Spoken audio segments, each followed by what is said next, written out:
Hola, soy Angélica Barrera y les doy la bienvenida una vez más a Semana Noticias. Hoy vamos a hablar de un tema que involucra a muchos hogares. Yo podría decir que en la mayoría, o en cuál de sus casas no hay un niño o un adolescente. Pues mucha atención, porque el tema de salud mental pues trae nuevas cifras. Hay una preocupación a nivel mundial porque no crea que solamente son sus hijos, sus nietos o sus sobrinos los que han cambiado últimamente de estado de ánimo, quienes presentan algunas señales de ansiedad o de depresión. Traemos a dos psicólogas expertas que nos van a hablar no solamente de cuáles son los síntomas que nos pueden alertar, sino también cuáles serían esas posibles soluciones, o si lo que está pasando su hijo realmente es algo que preocupe o por el contrario forma parte normal de su desarrollo. Nadia Morato y Melissa Parra, bienvenidas. Son ustedes psicólogas expertas en la atención de salud mental para niños y adolescentes, una en psicología clínica, otra magíster también en temas de sociedad, ¿cierto? Pues bienvenidas. Esta es su casa semana y las escuchamos. Melissa, ¿cuál es la preocupación que usted tiene hoy en día como psicóloga frente a la salud mental de niños y adolescentes? Bueno, digamos que desde mi experiencia en el consultorio particular, pero también en los escenarios universitarios, una de las preocupaciones es el aumento de los trastornos, llámese la ansiedad o llámese la depresión, porque lo que nos hemos dado cuenta es que los chicos que han recibido clases virtuales durante la pandemia en los primeros 3 semestres no tuvieron esa capacidad de adaptarse al entorno académico, que no es solo las demandas académicas, sino el buscar un grupo de referencia, el tener amigos, el desarrollar esas habilidades sociales para yo llegar a exponerme a un salón de clase. Lo que hemos notado que hoy en día a nuestros estudiantes les ha generado ataques de pánico, les ha generado ansiedad social, y eso es una de las grandes preocupaciones que tenemos hoy en día en los entornos universitarios. Listo, por un lado, Melissa. Y para Nadia, doctora Nadia, ¿usted qué es lo que podría resumir, le preocupa más hoy en día de la salud mental de niños y adolescentes? Bueno, es muy importante que sepamos que nosotros hemos venido aumentando las cifras en relación con trastornos del estado de ánimo, trastornos de ansiedad, como decía la doctora Melissa, en términos de pánico, depresión, pero también la conducta suicida, y en la conducta suicida es muy importante que los papás entiendan que se puede manifestar en diferentes formas. Un asunto es planear un suicidio, otro asunto es tener pensamientos suicidas y otro asunto es ya, digamos, pues, llevar a cabo el plan. Y hoy lo vemos de manera creciente, no solamente en adolescentes, sino cada vez más en niños más pequeños, entre los 8 a los 10 años. Ese es un primer asunto que preocupa. Y un segundo asunto que preocupa es la falta de normas, la dificultad en la socialización y, por supuesto, si bien no es un trastorno, la dificultad que están teniendo los niños para expresar de manera abierta y tranquila sus propias emociones.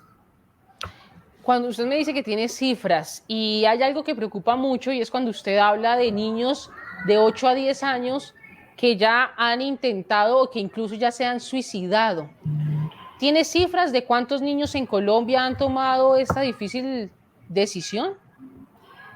Miren, nosotros tuvimos un estudio de salud mental en el año 2015, asunto que tenemos que estar todo el tiempo, pues, digamos, haciendo nuevos estudios, nuevas indagaciones, pero digamos que para el año 2015 estábamos hablando de más o menos unos del 12 al 14% de niños y adolescentes que ya habían, digamos, pensado o actuado en relación con la conducta suicida. Hoy, después de pandemia, se empiezan a hacer digamos, activar alarmas fuertes, no solamente en las familias, sino también en las instituciones educativas. Y estas instituciones educativas nos están señalando dos asuntos puntuales. Uno, todo lo que tiene que ver con la intimidación escolar o el cyberbullying también. Y dos, desprendido de esto, todas las creencias de los niños en relación con la muerte como una forma de solucionar las dificultades. Y en la última encuesta, no de nacional, pero sí, por ejemplo, departamental en Antioquia, y en algunas, digamos, encuestas que se han hecho en medios de televisión y radio a nivel nacional, estamos hablando de casi el 25 al 27% de niños y adolescentes, y más o menos del 7-8% en niños entre 8 a 10 años. Entonces, Uno podría decir, es muy poco, de un 100% un 8, pero estamos hablando de niños y estamos hablando de que en Colombia de manera particular, si ustedes van a las cifras, el 31% de los colombianos son niños, es decir, es una gran porción de la población y es una gran porción que está de una u otra manera diciendo necesitamos ser intervenidos, necesitamos una ayuda especial de profesionales que realmente puedan atender las necesidades que tenemos. Desde su experiencia, Melissa, es cada vez más común encontrar que los niños y los jóvenes, digamos los adolescentes e incluso jóvenes que están en universidad, buscan en la muerte la solución a todos sus, o a la mayoría de sus problemas o los problemas que consideran más graves.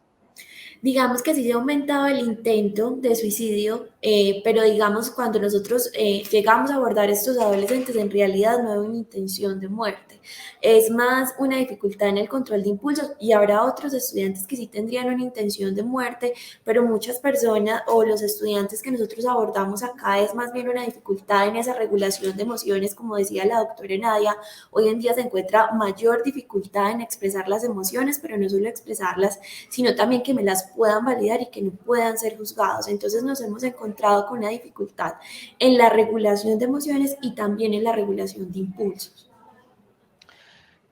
Bueno, todas las personas generan alerta solamente cuando tienen ideas suicidas, porque pueden estar escuchándonos acá padres de familia o adultos que dicen, no, pero entonces yo creo que mi hijo no tiene un problema de salud mental porque yo nunca lo he escuchado que tenga una idea suicida. Puede ser que haya, o sea, hay problemas de salud mental que no se desatan de una manera tan evidente como esa y tan dramática. Es muy importante las palabras, o son muy importantes las palabras que estás, digamos, mencionando, evidente y dramático. Cada, digamos, sintomatología es diferencial. No es lo mismo hablar de una ansiedad o un miedo, por ejemplo, los niños que volvieron a clase y están teniendo miedo a las exposiciones, miedo a interactuar con los amigos, miedo a expresar sus emociones, a un niño o un adolescente que ve en la muerte una posibilidad o una salida. Entonces, cada una de los papás tenemos que hacernos preguntas en relación a áreas de vida de los niños para poder, más que encasillarlos en un diagnóstico, identificar si nos encontramos frente a situaciones peligrosas, situaciones alarmantes. Entonces, por ejemplo, una de las áreas principales de niños y adolescentes es el área de socialización. ¿Qué tantos amigos tienen? No se refiere a cuántos grupos sigue en redes sociales o personas, sino realmente cuántas personas se encuentran alrededor de este niño o este adolescente. Dos, ¿qué tanto expresa realmente que los demás lo quieren, que los demás están interesados en él o que él se interesa por nosotros? Entonces, esa es una área. Otra área, como estábamos mencionando, es la expresión emocional. Entonces, ¿qué tanto todo el tiempo, por ejemplo, dice, no me siento a gusto, me siento triste, me siento aburrido, no me siento contento con lo que hago, no me gusta ir al colegio, no me gustan las personas que están a mi alrededor, o por el contrario, es un niño que manifiesta de manera abierta, me encanta lo que hago, me encanta lo que digo. No se trata de todo el tiempo ser positivo, porque tenemos que también tener claro que todos fluctuamos emocionalmente. Pero si un niño casi siempre vive en forma negativa, hablando del mundo, de las emociones, de sí mismo en relación con los otros, eso es una alerta importante. Otro asunto que es un área es el área escolar. ¿Qué pasaba durante la pandemia, antes de la pandemia y después de la pandemia? Porque hoy tenemos que hablar de esos tres momentos. No es lo mismo el niño que venía con digamos, un rendimiento académico próspero, adecuado, digamos, alto según la clasificación, a un niño que luego de pandemia comenzó a decrecer en su rendimiento y que hoy tiene una queja fuerte con respecto a eso. Entonces, esos son signos de alarma o situaciones que los papás tenemos que considerar para decir, necesitamos una ayuda, necesitamos sentarnos más tiempo a, digamos, poder conversar y comunicar con el niño qué es lo que está sucediendo. Para nadie es un secreto que hoy se habla de la generación de cristal. O sea, como que cada vez que alguien dice, no, lo que pasa es que mi niño se puso triste por esto o por lo otro, el entorno social de los adultos también termina siendo un poco, como que terminan señalando, porque qué tal es que le estén diciendo que es que mi niño es débil y forma parte de esa generación de cristal en el que no se le puede decir nada porque puede generar picos de susceptibilidad. Hay una línea delgada entre eso, cómo manejar esa situación. ¿Realmente son hoy en día los niños un poco más susceptibles, digámoslo de alguna manera, que antes? Melissa. Ok. Bueno, digamos que hay estudios que comentan que con todo el avance de la tecnología, pues ciertas características que encontramos hoy o en los niños o en los adolescentes, pues han variado con épocas anteriores. Más que la época de cristal o ser susceptibles, yo creo es comprender a nuestros hijos y comprender a nuestros adolescentes, o sea, por qué lo están haciendo, por qué lo están diciendo, por qué están expresando eso y cómo como padres o como docentes o como entorno académico podemos apoyar a esos adolescentes y sacar las mejores potencialidades de ellos, ¿cierto? Porque no es que la generación tiene que ser igual siempre, sino más bien como poder conocer esta generación, ver esas capacidades y lograrlas potencializar, ¿cierto? Porque muchas veces encontramos padres que un chico que se angustia por presentar un parcial o porque no tiene amigos, dirán como que, bueno, por eso no es tan terrible, en mi época era similar y yo salí adelante. No significa que tenga que ser igual, más bien enfocarnos en por qué nuestro chico está haciendo así, por cómo lo podemos apoyar y cómo podemos ser un factor protector para ese adolescente. Bueno, y doctora Nadia, ¿usted qué considera frente al tema? ¿Son los niños hoy en día más susceptibles que los anteriores y son sobre todo más propensos a tener problemas de salud mental que quizás cuando se hablaba de dos generaciones atrás o incluso la generación nuestra? Miren, es muy importante contextualizar siempre. Hoy hablamos más de enfermedad mental, hoy hablamos más de psicopatología. Antes esto era un tabú, antes era un mito. Hablar de alguien que tenía un retraso mental era esconderlo en casa y no dejarlo salir. Hoy lo dejamos salir, hoy hablamos de discapacidades, hoy hablamos de inclusión. Entonces, poner las cosas en escena nos hace que las veamos más.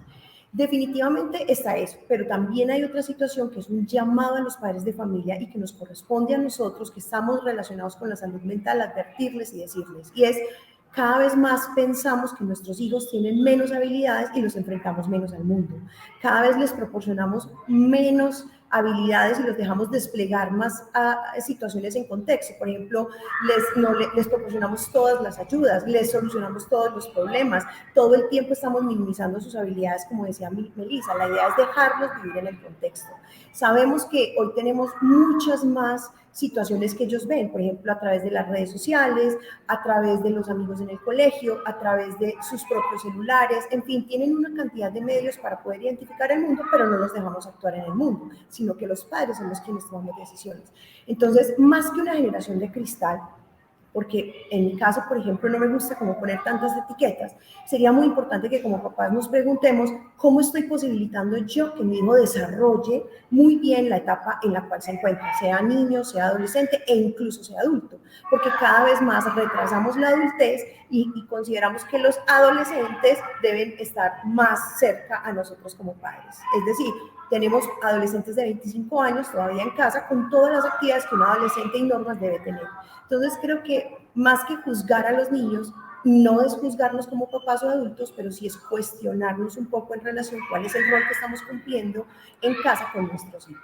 Bueno, y entonces, ¿a qué edad dejan de ser adolescentes? O sea, ¿a qué edad hay que empezarlos a tratar como ya en una etapa adulta? Bueno, pues si Melissa quiere responder, pues también, pero por ley, por ley no, por proceso de desarrollo, digamos que no existe un número específico. Normalmente nosotros decimos que cuando ya ingresamos a actividades de la vida adulta, empezamos a asumirnos como jóvenes adultos.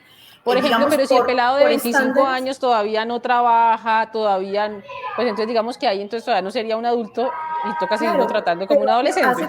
hace parte de cómo nosotros culturalmente establecemos que son las reglas frente a los adolescentes. Por eso nosotros, les voy a dar un ejemplo sencillo. Nosotros en Colombia mantenemos a nuestros hijos dentro de nuestros nichos y dentro de nuestros hogares hasta los 25 o 30 años que tienen su primer empleo o que terminan su primera maestría. Si ustedes observan la dinámica de las familias estadounidenses, para los, digamos, americanos, norteamericanos, entre más alejados estén los hijos, cuando estén en la universidad, más ellos evalúan que hicieron bien su trabajo, porque los hijos están adquiriendo autonomía. ¿Y qué implica ir a la universidad? Que ellos trabajen, que ellos asuman el cuidado de sí mismos, etcétera.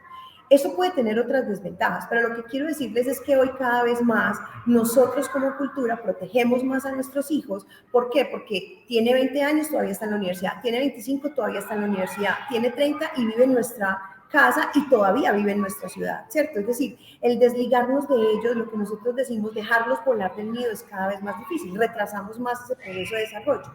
no lo juzguemos en términos de bueno o mal. Lo que tenemos que evaluar es qué tanto le estoy posibilitando a él ser un adulto joven. Y como adulto joven asumir muchas de las responsabilidades que tiene que asumir en el mundo laboral, en el mundo educativo, etcétera, etcétera.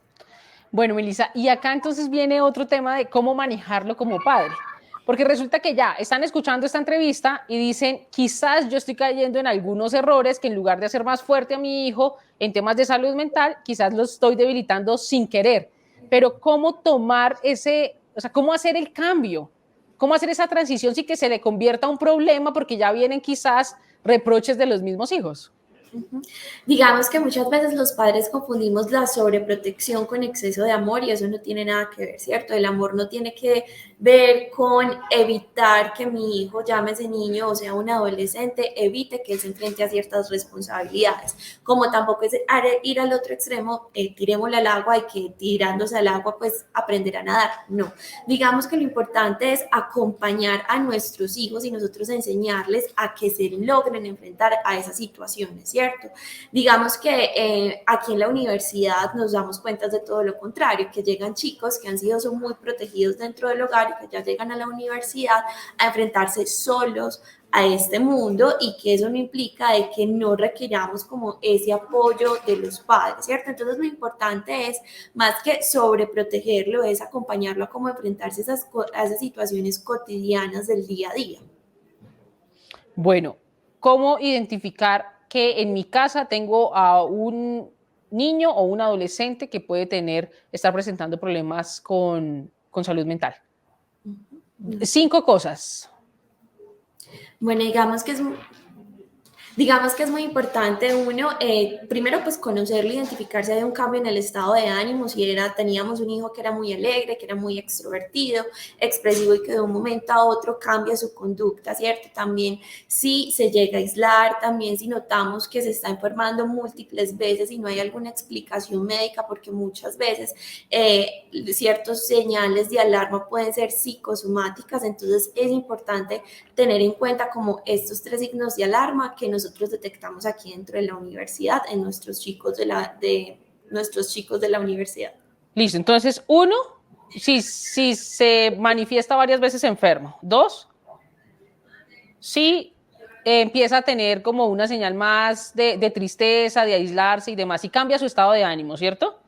Y 3, digamos que son cambios en el estado de ánimo, síntomas físicos, pero es importante que no haya ninguna explicación médica, ¿cierto? Muchas veces podemos detectar dolores de cabeza, dolor de estómago y otro de los, digamos, como de los señales de alarma a tener en cuenta es el aislamiento o en caso tal, dificultades en el sueño, dificultades en la alimentación también. Listo. Dijimos que íbamos a darle 5 a quien nos está viendo, como 5 tips para decir. Entonces le toca a Nadia, a la doctora Nadia, los otros 2. Claro que sí. Miren, uno de los síntomas más precisos, tanto en niños como en adolescentes, es todos los cambios con las rutinas. Y las rutinas en todos los sentidos, en el cambio alimentario, en el cambio del sueño, en el cambio del estudio, en el cambio de las relaciones interpersonales. ¿Qué implican rutinas? Acciones que nosotros hacemos en la vida cotidiana y que se convierten en algo que nosotros, digámoslo así, damos por sentado. ¿Cómo veía yo el niño o el adolescente antes y cómo lo estoy viendo diferente hoy? Ese es uno supremamente fundamental. 2, los chicos de hoy son más abiertos a expresar cosas. Entonces, siempre escuchar lo que dicen. Nosotros muchas veces nos hacemos los de la vista gorda. El chico dice, me sentí mal hoy en el colegio, hoy en la universidad me rechazaron, hoy definitivamente no fui capaz de hacer algo, me sentí un estúpido. Y muchas veces simplemente minimizamos y decimos cosas como, ay, bueno, mañana será otro día, te puedes recuperar, o listo, no pasa nada, o vamos a atacar a alguien por lo que pasó.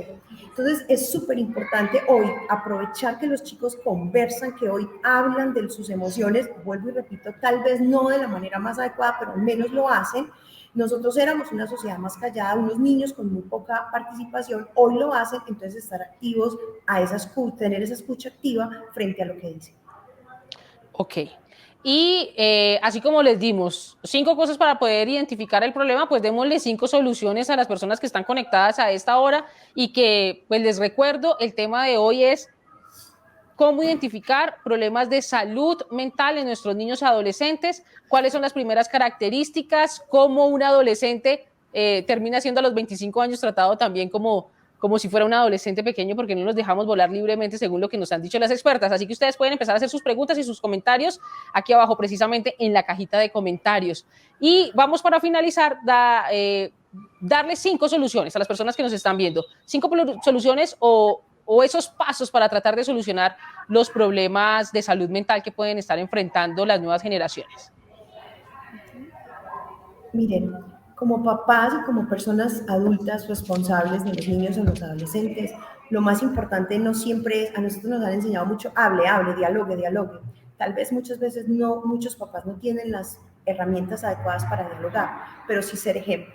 ¿Ejemplo de qué? De cómo expresar abiertamente sus emociones, que los papás hablen de cómo se sienten, qué dificultades han tenido en el día a día. Muchas veces no les contamos a los hijos algunas situaciones problemáticas porque pensamos que están muy pequeños para entender, pero involucrarlos en nuestras actividades cotidianas, como por ejemplo decisiones que tengamos que tomar en el trabajo, situaciones como cómo me siento frente a un compañero de trabajo, frente a mi jefe, y ponerlos a ellos, ayudarlos a resolver, es muy importante. Es decir, darles participación, pero teniendo en cuenta sus emociones.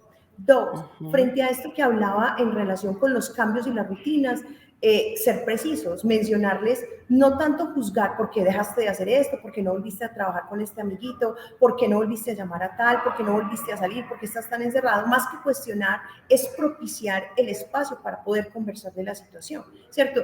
Con preguntas mucho más puntuales, más abiertas que puntuales. Entonces, por ejemplo, bueno, ¿qué vas a hacer este fin de semana? Cuéntame cuáles de tus amigos van a salir, cuéntame si te han invitado a ti, por qué crees que no te invitan, bueno, contame cómo te sientes frente a eso. O sea, es súper importante hablar de qué pasa, cómo se siente y qué piensa él que debe hacer frente a esa situación. Al menos inicialmente podemos pensar en esas dos de esta parte.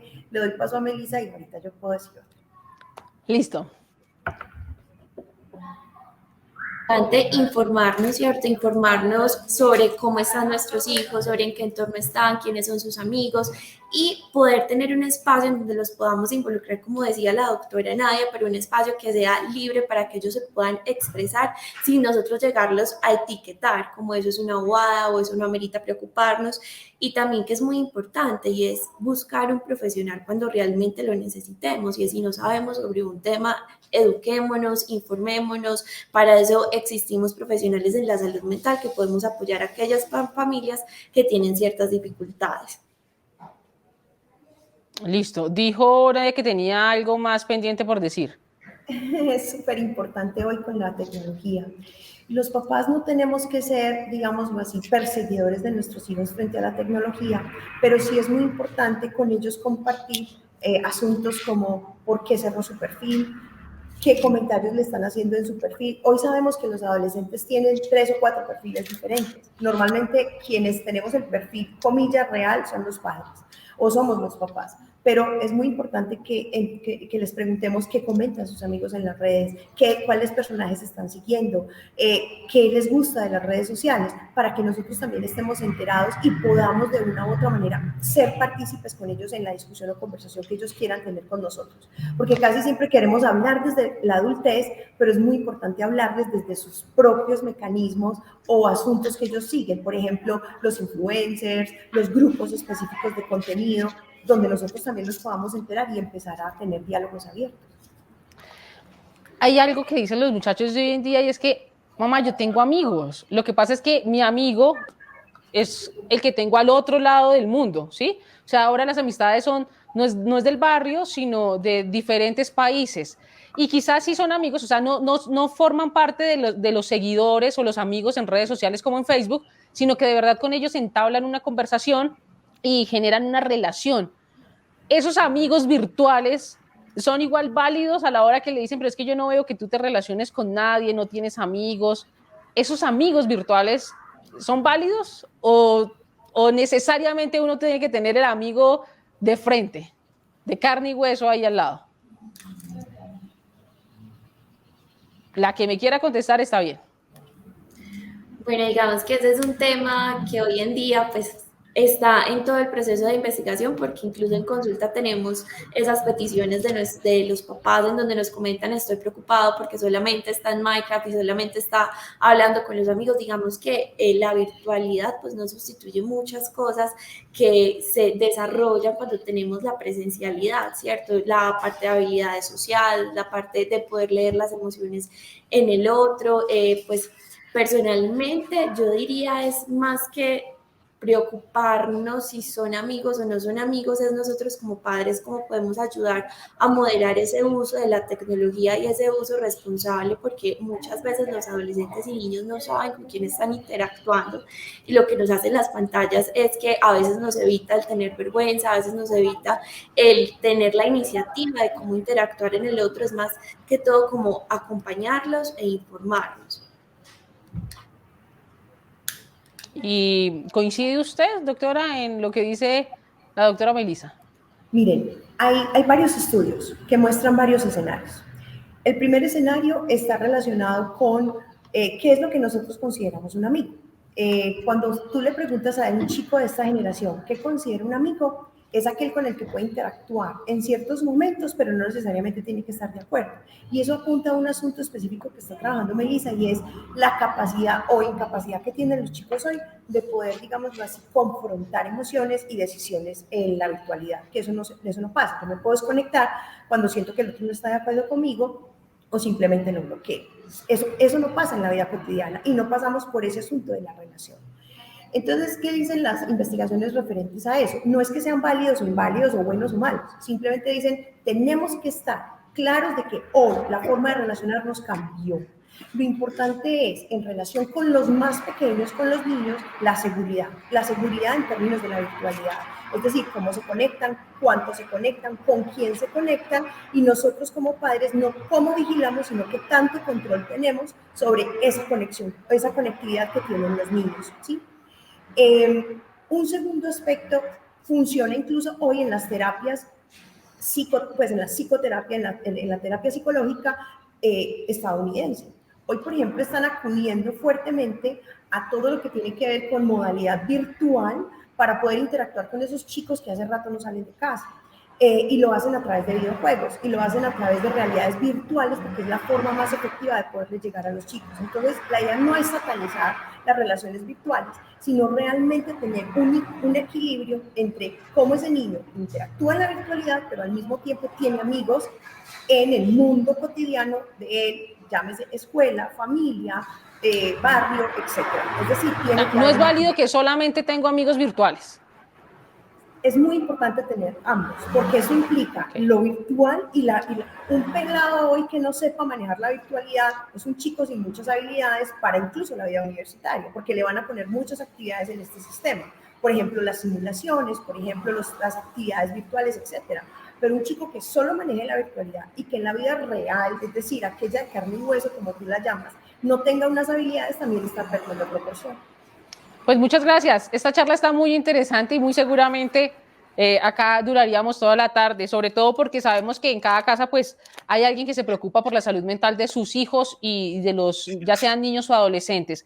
Gracias. Si ustedes quedan con algunas inquietudes, los invito para que escriban en la caja de comentarios, compartan este video entre sus amigos y familiares, porque muy seguramente van a encontrar la respuesta para eso que alguien le confió. Entonces, este video puede ser una herramienta clave. Y adicional a eso, si ustedes nos escriben, muy seguramente las doctoras que son expertas en psicología, con magíster, van a leerlo y quizás también les comenten a ustedes si les den alguna opción que puede ser viable. Muchas gracias por estar conectados, y a ustedes, doctoras, pues por darnos a conocer lo que saben hasta ahora en tema de salud mental de niños y adolescentes y compartirnos lo que podría ser una solución para estas familias.